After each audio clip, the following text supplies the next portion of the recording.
Pergi ke pasar di waktu malam, membeli jeruk dan juga nanas. Siapa semangat menjawab salam, saya doakan hutangnya lunas.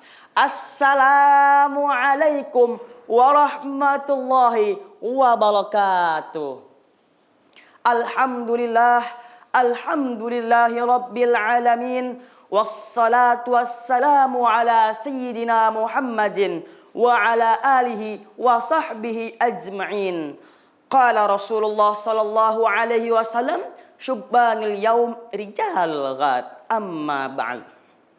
Yang saya hormati para alim ulama, para kiai, para ustadz, dan segenap tokoh masyarakat yang telah hadir memenuhi undangan ini. Pertama-tama dan yang paling utama, marilah kita panjatkan puja dan puji syukur kita kehadirat Allah Subhanahu wa Ta'ala yang telah menjadikan generasi muda sebagai generasi penerus suatu bangsa yang tak terkecuali bangsa Indonesia tercinta. Salawat dan salam marilah kita haturkan kepada junjungan kita, yakni Nabi Agung Sayyidina Muhammadin sallallahu alaihi wasallam, di mana Rasulullah sangat cinta kepada kita sehingga umat Nabi Muhammad menjadi pendamai di dunia dan kelak di hari kiamat. Dan mudah-mudahan kita mendapatkan syafaatnya, amin ya Allah ya Rabbal Alamin. Tak dipungkiri lagi kalau generasi kita sekarang ini adalah generasi milenial. Artinya generasi yang di tangannya ada sebuah handphone pintar, di otaknya ada WhatsApp, Facebook, Instagram, Twitter, dan bahkan yang paling fenomenal ini ialah Mobile Legends. Ini realita yang dilakukan remaja milenial zaman sekarang. Setiap kali mereka duduk, setiap kali mereka ngopi, setiap kali mereka berteduh, hanya dua yang dilakukan, yaitu bermedia sosial dan bermain game. Ini fakta loh, ini realita, bukan dongeng belaka. Kalau kalian tidak percaya, tanyakan saja pada diri kalian sendiri. Para hadirin yang dirahmati oleh Allah Subhanahu wa Ta'ala. Bu, Pak, generasi tua bukan isu lagi. Kalau santri milenial zaman sekarang setiap harinya hanya disibukkan dengan update status di Facebook, sibuk dengan bermain game, dan yang tak kalah saing adalah sibuk dengan berselfie di mana-mana. Mau berangkat ke sekolah selfie, mau makan selfie, mau minum selfie, mau buang air besar pun selfie. Bahkan ketika ada kecelakaan di jalanan, bukannya menolong malah berselfie. Ya Allah, inilah fakta generasi milenial zaman sekarang. Bapak-bapak, ibu-ibu generasi tua, karenanya tidak salah kalau di era milenial ini semuanya serba online. Mau makan online, mau berpergian online, mau mengundang penceramah pun online. Bahkan kalau perlu mau nikah juga sebisa mungkin dengan online. Betul apa tidak betul? Gus Dur dulu pernah ditanya oleh seseorang, "Gus, bagaimana hukumnya menikah lewat telepon?" Waktu itu belum ada WhatsApp seperti sekarang. Gus Dur menjawab, "Ya tidak apa-apa. Tapi ketika mau jima juga harus lewat telepon loh." Gitu aja kok repot. Ya, itulah gambaran perilaku generasi milenial zaman sekarang yang tak bisa lepas dari dunia maya. Kaitannya dengan pemuda pada hari ini, Rasulullah SAW pernah bersabda dalam suatu hadis yang artinya pemuda pada hari ini adalah penentu masa depan. Karenanya jika pemuda pada hari ini kelakuannya bejat, maka tidak menutup kemungkinan bangsa ini akan menjadi bangsa yang hancur. Na'udzubillahi tsumma na'udzubillahi min dzalik. Anak perempuan pada hari ini adalah ibu dari generasi masa depan. Manakala perempuan pada hari ini rusak, maka akan banyak bayi-bayi yang lahir tanpa ayah alias anak zina. Akan banyak perempuan yang hanya menjadi pelampiasan hawa nafsu. Lelaki berhidung belang yang tidak bertanggung jawab. Na'udzubillahi tsumma na'udzubillahi min dzalik. Coba sekarang kita cek sama-sama ya di handphone kalian masing-masing. Ketik di halaman pencarian Google data pemuda pecandu narkoba tahun 2018.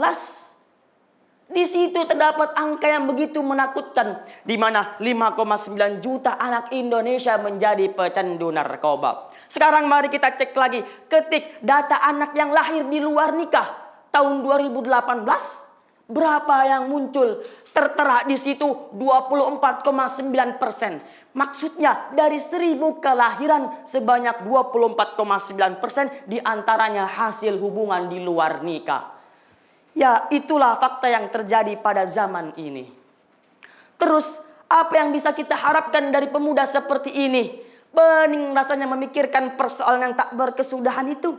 Apa yang bisa kita harapkan dari pemuda seperti ini?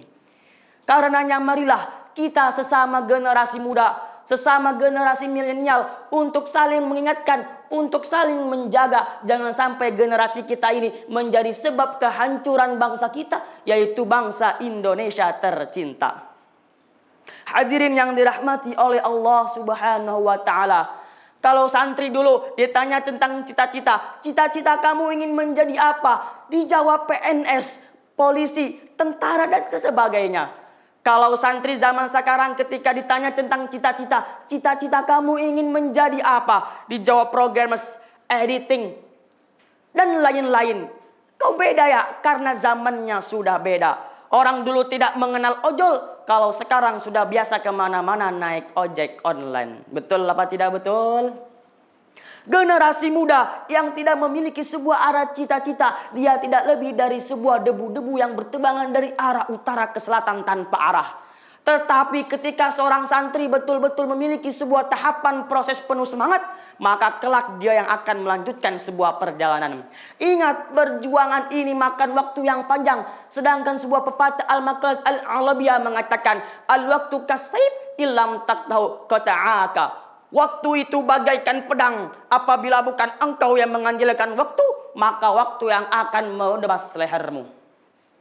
Siapkan diri kita dari hari ini. Jangan biarkan zaman yang mengendalikan diri kita, tapi biarkan zaman ialah bagian dari kendali kita. Yaduka, tanganmu adalah kuasamu. Inna fi syubyanil amrul ummah. Ada di tangan generasi muda urusannya umat. Wa fi aqdamiya wallahi hayatah. Dan di kaki generasi muda ini, di kaki kaum santri ini, ada urusannya umat dan kehidupannya umat. Maka seorang santri tidak boleh membuang waktu, karena yang tersisa hanyalah penyesalan kalau terus-terus membuang waktu, saudara-saudara. Betul apa tidak betul? Dalam membentuk karakter generasi milenial yang berakhlak mulia, yaitu dapat dilihat dari sifat dan karakteristik pendidikan Islam, perbaikan terhadap karakter, dan membentuk sumber daya manusia, dan mengatasi segala problema kehidupan yang muncul di era tersebut. Dengan memperhatikan tersebut, dapat membentuk dan merubah generasi milenial yang menjadi generasi yang berakhlak mulia. Dan dengan memperhatikan upaya tersebut, dapat terbentuknya dan terciptanya warga negara yang berakhlak mulia. Kata demi kata sudah saya lontarkan, kalimat demi kalimat sudah saya sampaikan. Kekurangan sudah barang yang tentu, karena yang sempurna hanya milik Allah Subhanahu wa Ta'ala. Kurang lebihnya mohon maaf atas salah kata-kata yang terucap. Wabillahi taufiq wal hidayah waridha wal inayah. Tsumma assalamu alaikum warahmatullahi wabarakatuh.